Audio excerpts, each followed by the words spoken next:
नमस्ते दोस्तों, मेरा नाम डॉक्टर कुलदीप सक्सेना है। आज मैं आपको एक बहुत महत्वपूर्ण टॉपिक के बारे में कुछ सुझाव और जानकारी दूंगा। फंगस डिजीजेस, जिनको कि आम बोलचाल की भाषा में दाद बोला जाता है, बहुत से लोग परेशान रहते हैं और बोलते हैं कि हम कितना भी इलाज ले लें, हम उससे ठीक नहीं हो पाते हैं। तो प्रश्न उठता है, क्या सचमुच फंगल डिजीजेस या दांत इस कैटेगरी की बीमारी हो गई है कि किसी भी इलाज से नहीं ठीक हो पा रही है? तो उसका उत्तर है नहीं। फंगस 100% ठीक होने वाली बीमारी है यदि वो सही डॉक्टर्स की सलाह में आप फंगल ट्रीटमेंट लेते हैं, पूरा कोर्स करते हैं, इसके बाद में भी फंगस डिजीज आपको दोबारा आ जाती है, तो आपको रीथिंक करना पड़ेगा, दोबारा सोचना पड़ेगा कि वो क्यों आई। मैंने इससे पहले फंगस डिजीज के टिप्स एंड मैनेजमेंट के ऊपर एक वीडियो रिलीज किया था। लोगों को काफी पसंद आया, लेकिन उनका कहना था कि हमने इलाज डॉक्टर से लिया, डॉक्टर ने 2 महीने 3 महीने कोर्स दिया, उतना लिया, इसके बाद भी आ गई। तो हम इस टॉपिक पे चर्चा करेंगे कि ऐसा क्यों हुआ कि एक बार बॉडी से फंगस को इरेडिकेट कर दिया गया, पूरी तरीके से आप ठीक हो गए, लेकिन 6 महीने 8 महीने साल भर के बाद आपको दोबारा बीमारी आ गई। तो वो क्यों आई? देखिए, फंगस को जब आपने दवा ली, अपनी स्किन की सरफेस से इरेडिकेट कर दिया, लेकिन एनवायरनमेंट से आपने नहीं किया।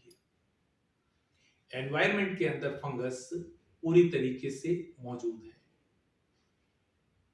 कहां कहां से आपकी स्किन उस फंगस को दोबारा अपने स्किन के अंदर कैच कर सकती है, वो रूट्स को आपको समझना होगा। नंबर 1, यदि आपके परिवार में कोई सदस्य जिसको फंगल इन्फेक्शन है, वो पूरी तरीके से ठीक नहीं है, तो आप ठीक हो भी जाएं, आप उससे दोबारा कैच कर सकते हैं। कपड़ों के माध्यम से कैच कर सकते हैं, जिस एनवायरनमेंट को आप कॉमनली शेयर करते हैं उससे कैच कर सकते हैं। तो ये हो गई एक बात कि हम यदि ठीक हैं तो हमारे परिवार का हर सदस्य भी फंगल इन्फेक्शन फ्री होना चाहिए। दूसरी चीज, आप जो भी कपड़े पहनते हैं, यदि उसको धूप में सुखा देते हैं तो आप सोचते हैं कि कपड़ा हमारा साफ हो गया, ड्राई हो गया। उस कपड़े के अंदर यदि एनवायरनमेंट में फंगस है और नमी से उस कपड़े ने कैच किया फंगस, आपने उसको पहना, स्किन की सरफेस से वो कांटेक्ट में आया, आपको दोबारा से फंगस कैच कर सकते हैं। तो इसको बोलते हैं री इन्फेक्शन, कि हमने दोबारा से इसको कैच किया। तीसरी चीज, आमतौर पर 100% जो पहनावा मेल्स में आ गया है वो है जीन्स को पहनना। जीन्स का कपड़ा थिक रहता है। हम एनवायरनमेंट के अंदर यदि फंगस है, लंबे समय तक जीन्स पहने रहते हैं या लंबे समय सिटिंग करते हैं, जहां पर पसीने के कारण हमको वापस फंगस कैच हो रहा हो और वही फंगस उस पसीने के कारण या थिक जीन्स की कपड़े के कारण उसमें कुछ रह गया, तो वो वापस बढ़ता जाता है। तो ये चीजें समझने की बहुत इंपॉर्टेंट है कि हम कहीं ना कहीं से ठीक होने के बाद में स्किन इन्फेक्शन कैच कर सकते हैं। ये बात हुई प्राइमरी चीज। दूसरी चीज, हम जिसको मान के चल रहे हैं कि हमने इलाज लिया और हम ठीक हो गए, तो हम ठीक नहीं हुए। ये भी हो सकता है कि पूरी तरह से हमने फंगस को नहीं इरेडिकेट किया। तीसरी चीज जो मैंने अपने पहले वीडियो में भी बताई और अभी भी बताना चाहूंगा कि कभी कभी लोग स्टीरॉयड क्रीम का उपयोग करते हैं। बहुत सी क्रीमें जिनमें क्लोबेटासोल प्रोपिनेट है, मिकोनाजोल है और ऐसी 4 दवाइयां हैं जिनको ट्रिपल कॉम्बिनेशन या 3-4 दवाओं से मिश्रित क्रीम बोला जाता है। 90% लोग जरा सा फंगस हुआ है, कोई प्रॉब्लम हुआ, उसको लगाते हैं। वो क्रीम से आप ठीक नहीं हो रहे हैं, वो क्रीमें स्किन की सरफेस से उसको दबा रही हैं।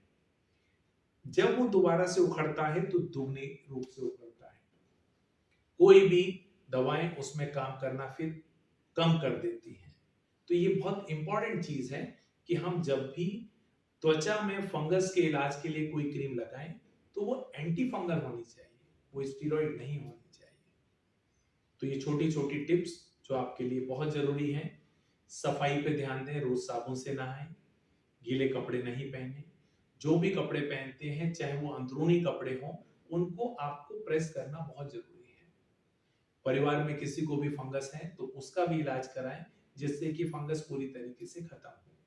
तो ये छोटी छोटी टिप्स हैं जिनसे यदि आपने दोबारा इन्फेक्शन कैच किया है तो क्यों किया आप समझ पाओगे, और यदि किया है तो दोबारा स्किन स्पेशलिस्ट के पास जाके आप उसका इलाज कराएं और पूरी तरीके से उसको खत्म करें। आई होप कि ये सुझाव और जो टिप्स हैं वो आपको समझ में आई होंगी और आपकी क्वेरीज को काफी हद तक सॉल्व करेंगी। Thank you very much.